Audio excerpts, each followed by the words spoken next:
Hey everyone, welcome again to this Halloween special edition of Appropriated Productions, the high-resolution, low-brow, apolitically correct freedom of speech art company. In this episode, we're going to be taking a quick look at a short clip of a video between, it's an interview between Roger Scruton, the late, great Roger Scruton, and one Jordan Peterson as they talk about cultural appropriation and its effects today, to a much higher resolution than I could ever offer. I took a shot in our introductory video. This will be better. And we feel it's appropriate today to appropriate this appropriate video of Peterson and Scruton talking about appropriation because of we sort of have a bit of a history on Halloween, don't we, with how people dressing up. And these guys get right to the point. The idea is it's frequently more about putting yourself in someone else's shoes than it is about taking their stuff. Anyway, here is the video. We hope you enjoy. And I think sometimes in my more dire moments that this opposition to cultural appropriation, right? So the idea that I'm not allowed anymore to imagine myself, say, fictionally as a woman or as a character from another ethnicity, or even to play the role, that role as an actor. I think that it's part of the assault on the idea of the individual and the non-zero sum game, because it precludes the possibility that I can take on the role of another in an understanding manner and actually facilitate a dialogue.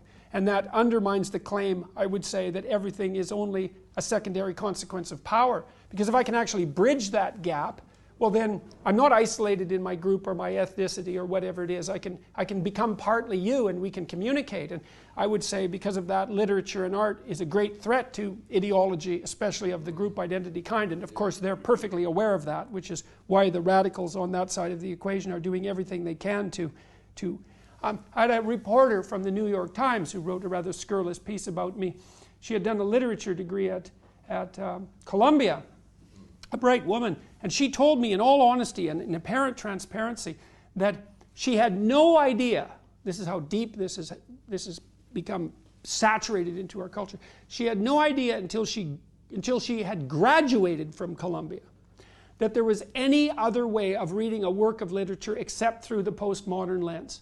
And the postmodern lens is, well, who are the groups that are being represented, and what power games are at play, and who benefits? And I mean, I don't know if, because she turned out to be quite a strange person, but so I have no idea if that was a ploy on her part, or whether that was like a naive, what would you call, confession. But it's increasingly the case that is how literature is taught. In my home province of Ontario, the Elementary Teachers Federation of Ontario wants to start teaching literature from a postmodern critical perspective in elementary school, to demolish it. Well, there we are. I mean, I'm in favour of cultural appropriation. I mean, I'm a product of it. I appropriated the idea of the English gentleman, and I try and made myself be it. And I know it's a failure because that's part of doing it well. Yeah. But I've understood the world from the inside in another way. But I just wrote a book of stories which was just reviewed by somebody who says, these stories make cultural appropriation into a virtue. So I felt good about that. But they begin with an inside view of the psyche of a terrorist, of an Arab terrorist who has a legacy of vengeance and who is a failure and whose loss I try to make real in the feelings of the reader as he reads it, and then the subsequent stories show the same kind of loss in completely different people. So I wanted to